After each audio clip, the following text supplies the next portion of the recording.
जनवरी 2026 रात 11:47 कोलकाता। ठंडी हवा में घुली नमी और दूर कहीं सायरन की हल्की आवाज इस शहर की बेचैनी को बयां कर रही थी। सड़कों पर भीड़ कम थी, लेकिन हर कोने पर खड़ी निगाहें किसी अनदेखे खतरे का इंतजार कर रही थी।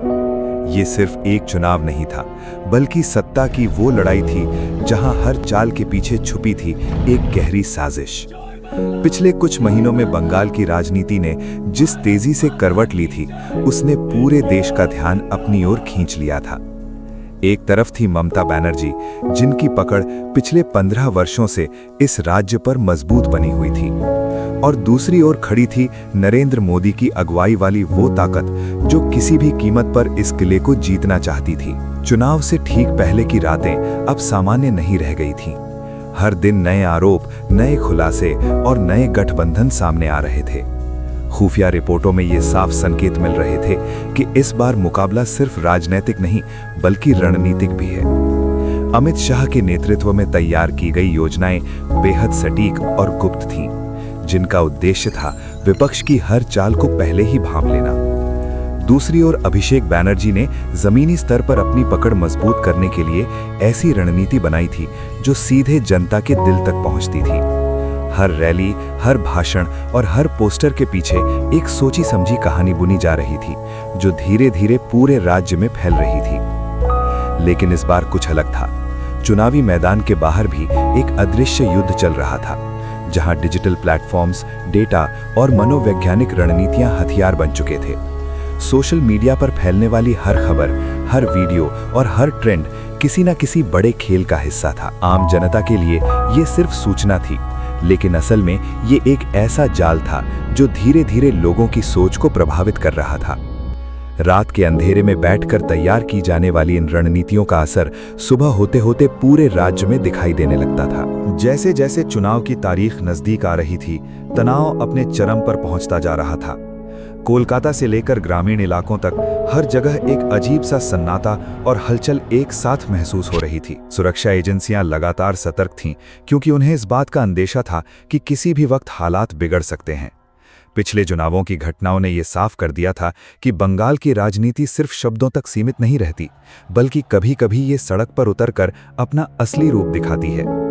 इस पूरी लड़ाई के बीच सबसे बड़ा सवाल यही था कि क्या इस बार सत्ता का संतुलन बदल पाएगा या फिर इतिहास खुद को दोहराएगा। हर पार्टी अपनी पूरी ताकत झोंक चुकी थी और अब फैसला जनता के हाथ में था। लेकिन इस बार जनता भी दो हिस्सों में बटी हुई नजर आ रही थी। जहां एक तरफ विकास और स्थिरता की उम्मीद थी, तो दूसरी तरफ पहचान और क्षेत्रीय अस्मिता की भावना। यही द्वंद्व इस चुनाव को और भी जटिल बना रहा था। मतदान से कुछ घंटे पहले राज्य के कई हिस्सों से ऐसी खबरें आने लगी जिन्होंने इस पूरे चुनाव को और भी रहस्यमय बना दिया। कुछ जगहों पर अचानक बढ़ी सुरक्षा, तो कहीं पर अज्ञात गतिविधियों की रिपोर्ट ये सब संकेत दे रहे थे कि पर्दे के पीछे कुछ बड़ा चल रहा है। इन घटनाओं ने ये सवाल खड़ा कर दिया कि क्या ये सिर्फ संयोग था या फिर किसी बड़े खेल की शुरुआत। सुबह 7 बजे जब पहली वोटिंग मशीन चालू हुई, तो उसके साथ ही शुरू हो गया एक ऐसा संग्राम जिसका असर आने वाले कई वर्षों तक महसूस किया जाएगा। हर वोट के साथ बदलती तस्वीर, हर घंटे के साथ बदलते समीकरण और हर नतीजे के पीछे छिपी कहानियां इस चुनाव को इतिहास का एक निर्णायक अध्याय बना रही थीं। ये सिर्फ एक चुनाव नहीं था, बल्कि एक ऐसी जंग थी जिसमें जीत और हार के बीच की रेखा बेहद पतली थी, और जिसके परिणाम ने पूरे देश की राजनीति को एक नई दिशा देने का संकेत दे दिया था। 29 अप्रैल 2026 सुबह 10:32। हावड़ा के एक मतदान केंद्र के बाहर लंबी कतारें अब धीरे धीरे बेचैनी में बदलने लगी थी। लोगों के चेहरों पर एक अजीब सा तनाव था, जैसे हर व्यक्ति जानता हो कि वो सिर्फ एक वोट नहीं डाल रहा, बल्कि आने वाले समय की दिशा तय कर रहा है।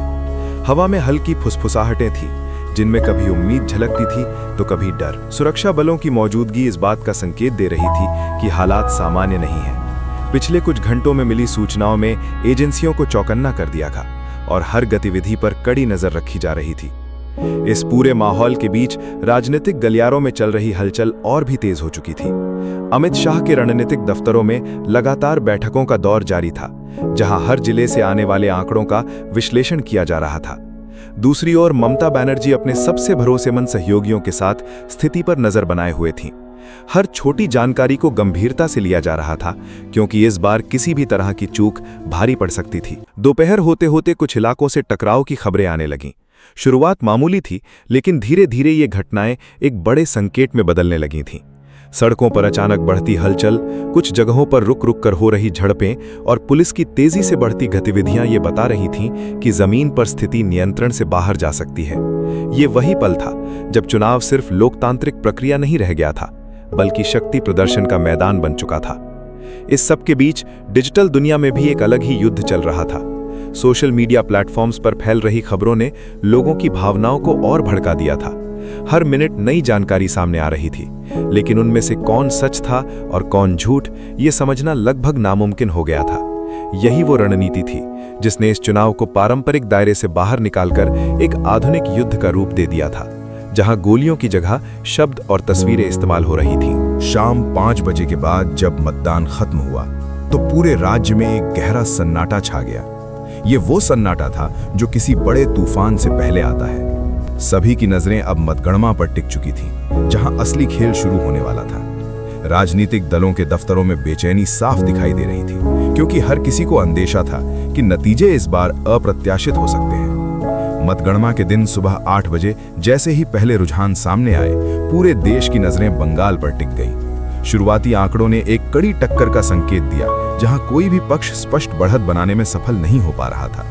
हर घंटे के साथ बदलते रुझान इस बात का प्रमाण थे कि ये मुकाबला आखिरी पल तक अनिश्चित रहने वाला है। नरेंद्र मोदी की रणनीति और अभिषेक बैनर्जी की जमीनी पकड़ के बीच ये टकराव अब अपने चरम पर पहुंच चुका था। दोपहर 2 बजे के आसपास अचानक कुछ सीटों के परिणामों ने पूरे समीकरण को बदल दिया। ये वही क्षण था जब कई महीनों की मेहनत और रणनीतियां एक साथ असर दिखाने लगी थी। कुछ जगहों पर अप्रत्याशित जीत तो कहीं पर चौंकाने वाली हार ने इस चुनाव को और भी रोमांचक बना दिया। ये स्पष्ट हो चुका था कि ये सिर्फ आंकड़ों का खेल नहीं है, बल्कि हर सीट के पीछे एक अलग कहानी छिपी हुई है। शाम ढलते ढलते तस्वीर लगभग साफ हो चुकी थी, लेकिन इसके साथ ही एक नया सवाल भी खड़ा हो गया था। क्या ये परिणाम स्थिरता लाएंगे या फिर एक नए संघर्ष की शुरुआत करेंगे? बंगाल की राजनीति हमेशा से ही अप्रत्याशित रही है और इस बार भी उसने वही साबित किया था। सत्ता की इस जंग ने यह दिखा दिया था कि राजनीति सिर्फ चुनाव जीतने का नाम नहीं है, बल्कि ये एक ऐसा खेल है जिसमें हर कदम सोच समझ कर उठाना पड़ता है।